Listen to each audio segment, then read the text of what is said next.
What's going on, guys? Got a lure review for you this week. I know it's been a little while. I was on vacation for a week. As you saw, I was in Rancho Cucamonga, down at the Bass Pro Shop down there. I went to Disneyland for about a week with the family. So sorry I haven't gotten a lure review to you. So I'm going to do this lure review, and then I'm going to do another one here in a couple days to make up for this week's. I'm just running behind, but as you can see, we're going to do the Bill Lewis RattleTrap lipless crankbait, and got 4 of them here, so let's go ahead and take a look at them. Okay, guys, so like I said, the Bill Lewis RattleTrap. If you go onto the Bill Lewis website, you'll see that they have a ton of these lipless crankbaits, and they have the RattleTrap, the floating traps, the high def, the Pro Trap, the spin trap, the vibra trap. But we're going to focus mostly on the rattle traps here, which is what I have in front of us. And they come in, looks like they have 6 different sizes or weights. So they have the tiny trap, which is an 1/8 ounce crankbait. Then they have the mini trap, which is a 1/4 ounce crankbait. Then they have the rattle trap, which is what these are, which is a 1/2 ounce crankbait. Then they have the mag trap, which is a 3/4 ounce crankbait. Then they have the Magnum Force, which is a 1 ounce crankbait. Then they have the Super Trap, which is a 1.5 ounce crankbait. And like I said, we're going to focus on the original Rattle Trap. And so let's go ahead and go through what the dimensions are on these. The dimensions are, these are the 1/2 ounce version, like I already said, and they have a length of 2 7/8 of an inch long. So I have 4 different colors here that we're going to focus on. This first color that I'm going to show you is called Red Craw. Red Craw has the black eye and just that regular crawdad pattern. So there you go, Red Craw.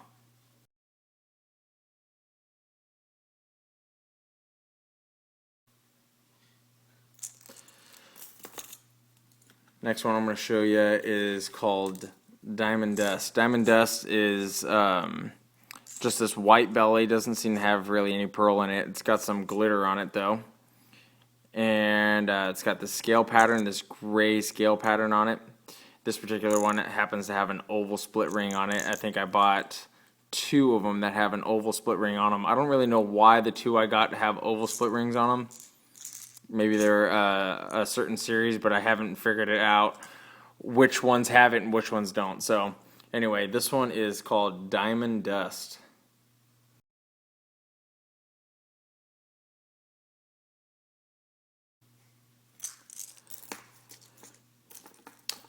This next one here is called Electric Blue Shad, I believe it's called, or Electric Blue Silver, one or the other. I didn't remember seeing what it said on the package. I know it said electric, not electric, but it was either Electric Blue or Electric Blue Shad or Electric Blue Silver. So I'm going to call it Electric Blue Shad. And Electric Blue Shad just has this clear, transparent, translucent outside shell. And then you can kind of see through it all the way to the middle where you can actually see the actual chamber itself. You don't see the bearings that are in there or the balls that rattle, but you can see through it. And then it's got a blue back, and it's got the painted on details. So it's got the painted on gills and scales and stuff like that. And then it's got that red throat on it. So we'll call that one Electric Blue Shad, huh?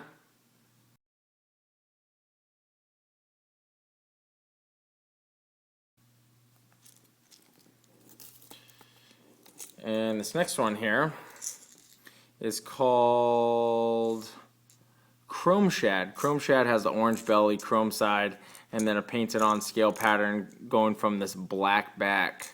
So there it is. Chrome Shad.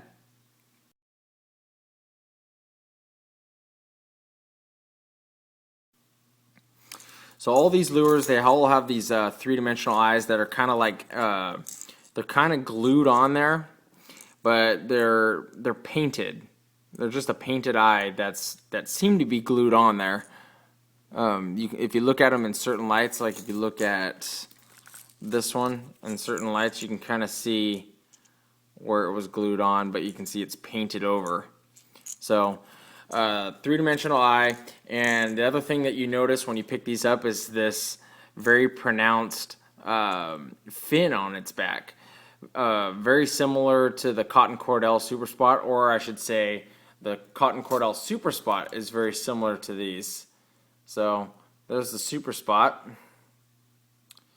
The only difference with the Super Spot is that they don't have that fin on the back.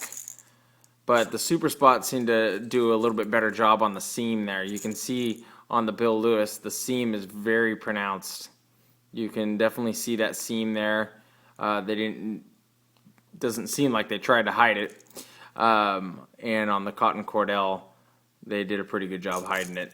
So just minor detail stuff, guys. And one thing I do appreciate about the lures that I got, I know not all the Bill Lewis rattle traps have them, but these ones have their name brand Sherlock hooks, or Setlock hooks, excuse me, Sherlock.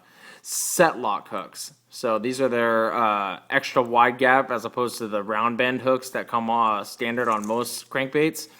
These have their extra wide gap hooks on them. They're a little bit thinner of a wire. If you look at, like, these are, I replaced the ones on my Cotton Cordell with owner stingers. But you can see that the owner stingers are much thicker. Maybe the camera's not picking up on it. There you go. And you can see that the wire on the Bill Lewis is a little bit thinner. But I haven't had them stretch out or anything like that, straighten out on a fish or nothing like that. So, and just like a rattle trap, they go right through the water. They have a very tight wobble, and they make a ton of noise. So, very good crankbait. A lot of people out there have had a lot of success with the Bill Lewis rattle trap crankbait. So, and really $4.50, you really can't beat them. I mean, you can get a bunch of them. So. No harm if you accidentally hook one up on the bottom of the lake with these.